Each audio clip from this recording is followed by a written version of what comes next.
Well, Dad's washing my Jeep. I'm just taking everybody on a tour. I'm going to take you on a tour of what we've actually accomplished. One, we got the fountain working. Now, over here is our main bed. The daylilies are coming up lovely. And in here, we have petunias, glads, marigolds, some phlox, irises, dahlias. I mean, we have a little bit of everything going on in here. In a month, when I do this again, it's going to be amazing. Here, our lavender actually survived the winter and came back. Yay! Prairie sage is growing just lovely and beautiful. There's our little apple tree. Over here we have some more flowers, quite a few weeds. We're going to ignore those. A lilac tree that is going to bloom. I don't know if you can see, but there's lots of these little flowers that are going to show up. Over here we have some more daylilies. These are volunteer raspberries from next door. There's our coleus that we trimmed down the other day. He's starting to come back. He's got some little leaves. There's Grandpa's tower, which is looking lovely with all its grasses in the top. Over here we have a clematis that is just starting to sort of grow and come into its own. We'll have to hook him to the fence pretty quick. Over here we have the wood bed, and the Virginia creeper is starting to take root. There's a few little morning glories coming in, some lilies in the very front, and we planted a bunch of marigolds in there just for some color. Now into the backyard. First thing we see, the peony, and it's growing so nice. We're going to harvest the seeds off this one this year so we can start some more. It takes 3 to 5 years for a peony to sort of come into its own, but we're going to plant peony all through there. Right there, that little guy, that's a baby peony I started last year, so I know how to do it. Yay! So we'll just do it. Back in behind the peonies, we have another clematis that's growing quite well. Eventually, he's going to get stuck onto this lattice, and he'll grow all down like this over to Sophie's garden. And here's an update, Soph. We have radishes coming up very well, but also the Swiss chard popped up, so that's going to be nice. No sign of the carrots yet though. Oh, I lied. One little baby carrot. They're coming though. That's good. Very good. This is another clematis that decided to survive the winter, although he took a long time to come back up. This is called the Stand By Me, and he's not a climbing clematis, he's a bush. So that's going to be fun. Over here, this is the lilac tree that we cut down this year, and you can see it's starting to get some shoots. This is the one we did last year, and it's turned right back into a beautiful bush. So we'll let it grow for a little bit more, and then we'll do a bit of trimming on it so we can keep it into a manageable size. Back over here, these are all cherry trees that have been planted by harvesting the seeds from our big older cherry tree. And the plan is to turn this into peonies, cherries, and lilies, which seem to grow quite well back here in Dad's birdhouse. And we're going to put more birdhouses back along there. And then this fall, we're actually going to plant valiant grapes along here, along the back, and they will climb up the house. And I know they will grow here because if you look way up there, you see that? See that? That, oh, I'm trying to point, sorry. That stick, that is actually a grapevine. There was a huge grapevine on here when we moved in, and I had to rip it all down because it was growing into the roof, and the grapevine itself was dead. So we're going to plant new grapevine. Over here, this is still the bed in progress, but this is where our strawberry patch is. Looks pretty pathetic, but all the strawberries actually came back. So I think if I work it up and I put some peat moss and make it nice, then we'll be able to have a few more strawberries in here. And there's not enough for us to eat, but the birds sure like them. Back over to this side of the garden. Here we have our towers. Hopefully they perk up.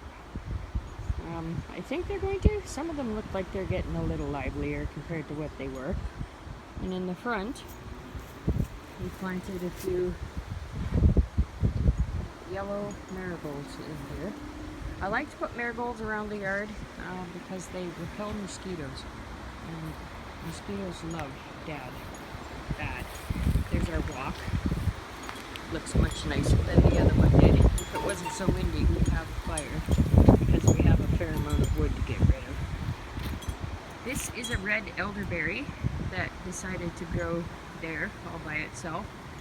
And so we thought, okay, well, sure, you can grow there. It'll be a nice block for next door here. This is a hollyhock. It also grows volunteer, so hopefully it will start to spread and we can have a bunch of hollyhocks back here. That would be nice. This is the Japanese ivory silk, this one is. And the flowers on it are a very, very, very light pink. I don't know if you can actually catch that. They're almost white, but they have just a little tinge of pink. And this one we're not touching. We cleaned it up 2 years ago, and so far it's been doing really well. It's sort of bounced right back, so that's the way it's going to be. These ones, though, are French lilacs, and they are on our list to fix. As you can see, as you can see, there is a lot of dead up there. So as soon as they're all done blooming, we'll get in here and we'll cut some of this down. And then it will all come back like these little suckers here. The idea is to let the bush grow as high as the fence, and then that's going to be our privacy. It will be a great big lilac hedge. Over here, the rhino poop bed has been transformed. We planted a few marigolds in here as well, along with a couple hosta. And that down there is a lily of the valley that we rescued from the front. He was going to be killed in the demolition construction process in the front of the deck. So we decided we better move him and keep him alive. This is another French lilac that the big branches will be coming down, and eventually it will just be a nice little foresty sort of area back here. Virginia creeper. Once he got moved to the fence, I don't know if you remember the little video that I showed you where he wasn't looking too great. Well, all of a sudden he has burst into leaves. So he's enjoying this climbing thing. That's great. So this section will be covered by Virginia creeper again for privacy's sake. And here is another little French lilac. This was just a little sucker that we sort of trimmed up last year. And this year he surprised us by coming back with flowers. Normally it takes 3 years for them to come back with flowers, but he's doing really well. Over to the hosta bed. We've trimmed back the Japanese spirea, and once we did that, they busted into flowers as well. So we have some pretty little white flowers going on here, and that's about the size we're going to keep those hedges. We're not going to let them get much bigger than that. So once the flowers flowers are gone, we'll come by and we'll put them off, and that's where they'll stay, about that height. In here, we have hosta, and again, marigolds. Too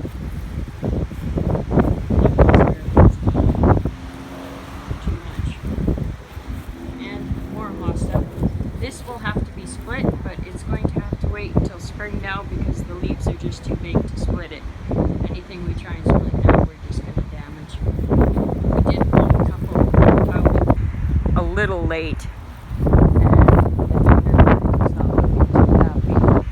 But he does have some new leaves growing right in the middle of it, so he might survive. We'll see. We might have to replace him.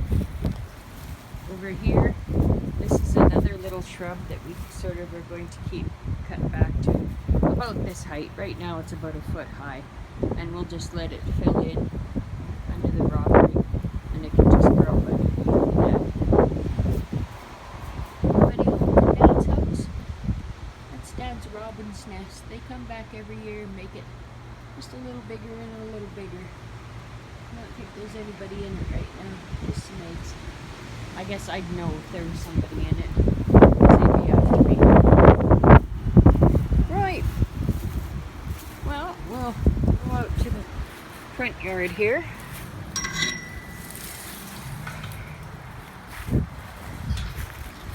Now we're heading into sort of the construction zone. And this year we're going to finish this off. I don't know if you can see back there. We have some much bigger posts than the ones that are in the front here. Dad is replacing them all, and we have all the posts that we need. Thank goodness we bought those posts before the prices of lumber went sky high. So we need to replace those too, and then we're going to work on the front beds that go in. Dad's got a bunch of bricks and stuff here, pavers, so we'll make sort of a paved kind of patio thing that we can sit on if we don't want to be up on the poop deck. This tree is the next on my list of boy, do you need a haircut kind of thing. On the outside it looks, I guess, halfway alive, but on the inside it's all like this. So it really needs to be cut down, needs to be cleaned out. And then this bed, I have some really good soil to put in here.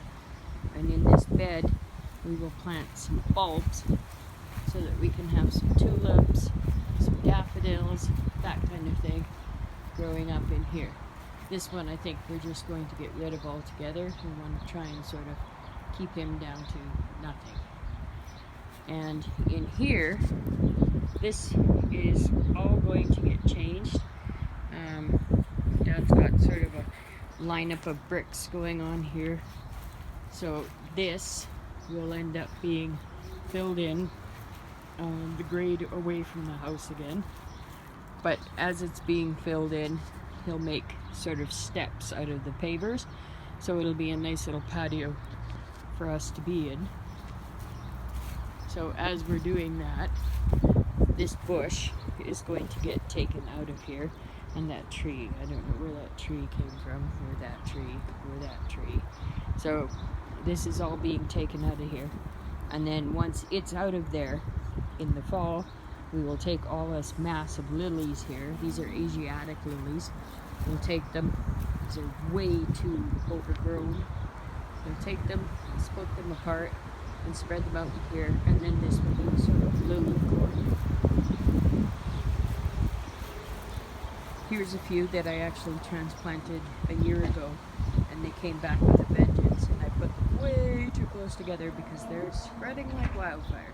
So yeah, desperately need to work on this. But here's the little front bed. We put some more marigolds in here. We have some perennials.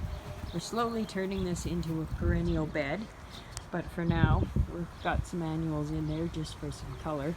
This is the one we can see from the basement, so we want to have it a little bit pretty. And things are just now starting to come into bloom. That pink one is a perennial, and that's another one. And these guys back here are also perennials that will spread a little bit. And I didn't realize it and I don't know if I can show you, but it's got some flowers. So it's not what I thought it was going to be. So this is going to be a fun one to watch. Could turn out to be anything. This planter is the one that needed some help and still needs a lot of help. I think I'm going to have to cut back the Swedish ivy right to the ground, and then I'll root some more from what's left there and let it come back. I did that with the lavender, and it's starting to sprout out and get leafy. And I don't know what's going on with this one. I think it might be dead, but then every once in a while I see something that looks like it could be new growth. I don't know. Might just have to replace it.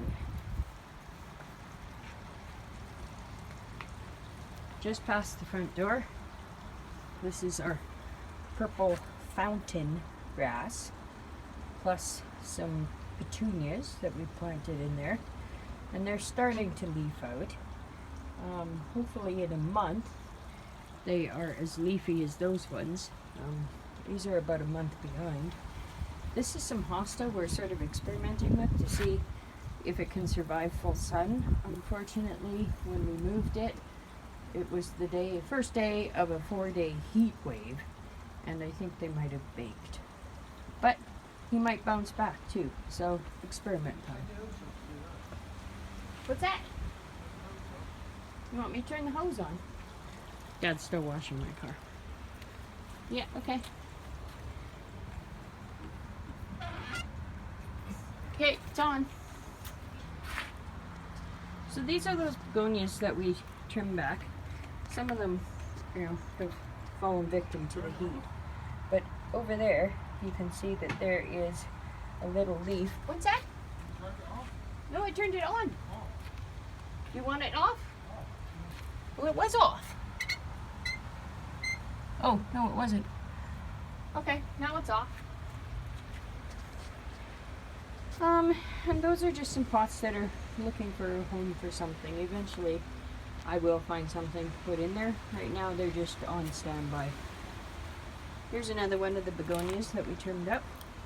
This hosta that was sort of planted at the same time as those other two, but in more of a shady location, seemed to survive the heat wave better. So we might have to move some hosta around. Here's another one that we trimmed up, and this one is looking great. So I don't know what the difference is. Did the same thing. This is a planter I planted at the very end of April. May 2nd actually was the date I planted this, and it has filled out just beautifully. So a month on, I mean, it started out life like the other ones, and a month on it's looking like this. So here's hoping. Yeah, that's dead. Don't want that. This is coming along all right. This has got some Swedish ivy that I'd started from clippings. It's going good. The begonias are blooming. And in the back here is some morning glories that are starting to come up. Hopefully they make it up enough that they can climb on the fence, but we'll see what happens in a month. And here we are, back at the car. Oh, look, he's doing such a good job. We'll do yours too. £15, and you have to pay for his flight, but he does a good job. And that's about everything here. So in another 2 weeks, maybe 3 weeks, we'll do another tour, and we'll see what the garden's looking like then. All right, later.